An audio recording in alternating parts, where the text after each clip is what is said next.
Hey everyone, I'm here to showcase the deck that I built that, yes, the title is not misleading. I did build a deck with 12 Stratos in it. So essentially the idea originates from the In Loving Memory of Stratos deck that Crow Krusty used back in, I think, like 2014 or 2015.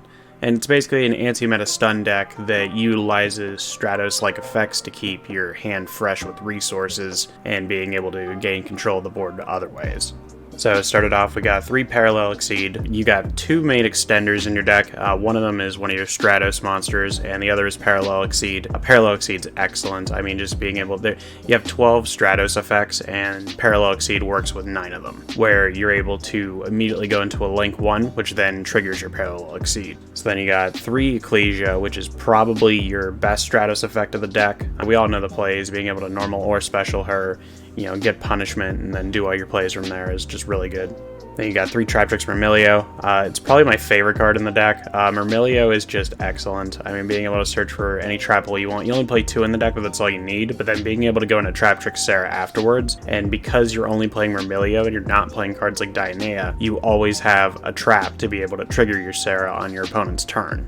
And then 3 Alistair the Invoker. I know right away people are like, what in the hell is this deck? So again, the idea is more Stratos effects the better, being able to keep your hand replenished with resources and always be able to have something to play the following turn. And Alistair is one of those cards that allows you to do that. It's a 1-card Macabre. I don't play Meltdowns in this deck. If you wanted to play Meltdowns, I would totally understand, but I don't play them in the deck currently. I just play the 3 Alistair. So then you have 3 Ninja Grandmaster Hanzo, and I know this is the last Stratos effect. I know this is going to throw a lot of people off, but there is 1 card you play with it. It's another Stratos effect, and it's just able to take something off your opponent's field, which I'll get to in a little bit. So you got 12 Stratos effects, and they're all good. They all serve a purpose. They all give you a +1 right off the get-go. And I mean, if they want to imperm any of these or ash any of these, that's fine, because you're getting those resources away from them. And even if they do imperm you, they're still going -1 in the process. On the hand traps, it's pretty simple. You just got 3 Ash Blossom. I mean, she's great. She's the most versatile one by far. It's not the best against Flunderies, but even worst case scenario in that matchup, there's still usage for it. And then 1 Ghost Ogre. I mean, I would play 2, I would play 3, but like for some reason I just draw them together a lot, so I just stick with 1 for now. And last monster I played 20 is Pancratops. I feel like the card's just too good not to play. I mean, it's so good at breaking fields. I mean, even if you go first and you open it, worst case scenario, you play 12 Stratos effects, so you're more than able to make up for that card that you lose by opening Pancratops when you go first. And that's, again, worst case scenario. So then best case scenario is you open it going second, and you are usually able to help break your opponent's field with it.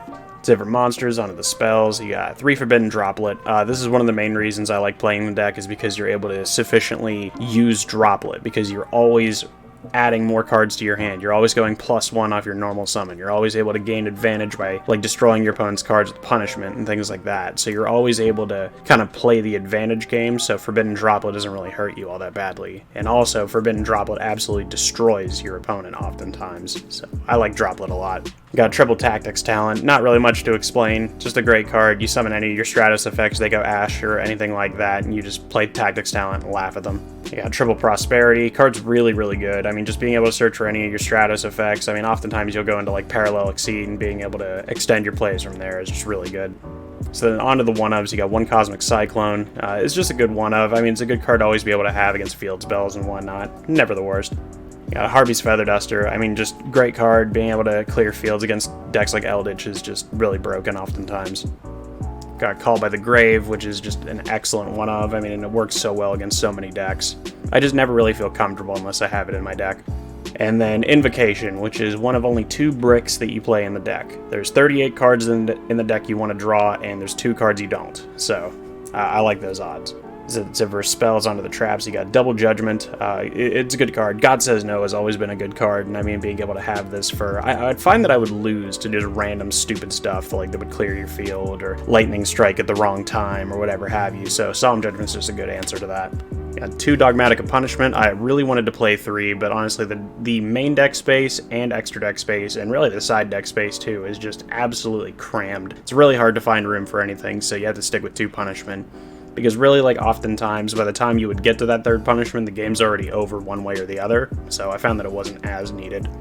For Myrmilio, searching up 1 Floodgate Trap Hole and 1 Bottomless Trap Hole. This is subject to change. I know Gravedigger's Trap Hole is really good, but I also find that it's dead sometimes. I just find that like Floodgate Trap Hole and Bottomless are the most live usually against the most wide variety of decks.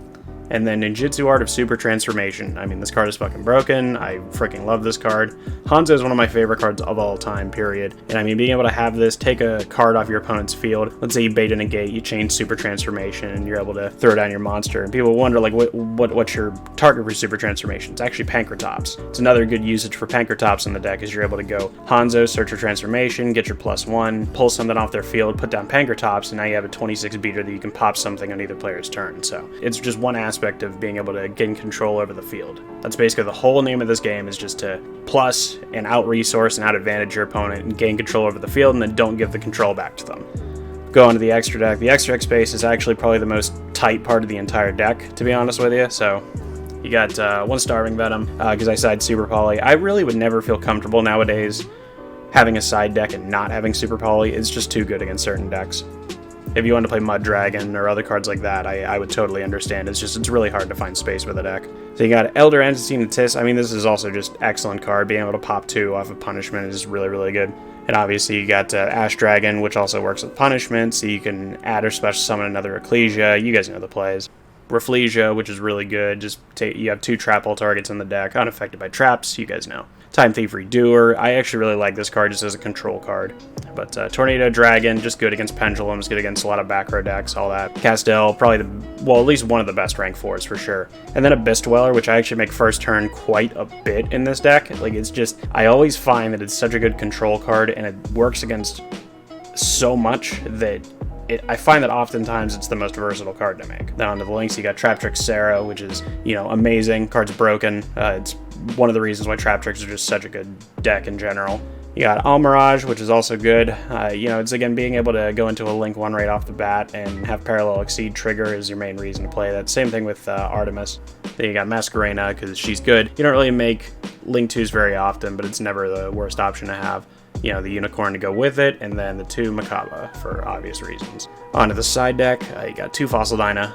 This card just blows out so many matchups. Really, for a lot of anti-meta strategies, like Fossil Dyna in the side deck is never really the worst. So you got 3 Kaiju and the 3 Slumber, which is for when you go second. It's another engine that you can side in. I mean, it's exceptional. I mean, it breaks so many fields. You have cards like Pankratops, you have cards like Super Transformation, cards like Punishment, and Forbidden Droplet and whatnot. And then on top of that, you have 3 Kaiju and 3 Slumber to break fields. There really aren't a whole lot of first turn fields this deck struggles with. 3 Super Poly, like I said, just for the same theme of breaking boards and whatnot. I mean, just really, like, playing as many auto-win cards as you possibly can is never really the worst. So, you have cards like Slumber and Super Poly that just break fields and win you games, like, by themselves. Yeah, 2 evenly matched. I know you should be like, oh, why don't you play 3? I mean, I completely agree with you. You should play 3, but for some reason, just with myself, like, I draw 2 and 3 together a lot, so I just stick with 2. If you want to play 3, I totally understand, but I play 2. And then 2 There Can Be's to close it out. There Can Be, probably best Floodgate. I mean, it's really the only one this deck can play, so. But that's the deck right now. It's had a good amount of success against Tier 2 and, more rogue strategies. It's actually, I've been able to steal some games against meta with it sometimes as well. I mean, does it struggle with Sword Soul Tenyi? Sure, but I mean, what deck doesn't? It's the best deck for a reason. So that's the deck. I really hope you guys enjoyed. If you enjoyed it, be sure to leave a like, subscribe, ring the bell. You guys know what to do, and I'll see you soon.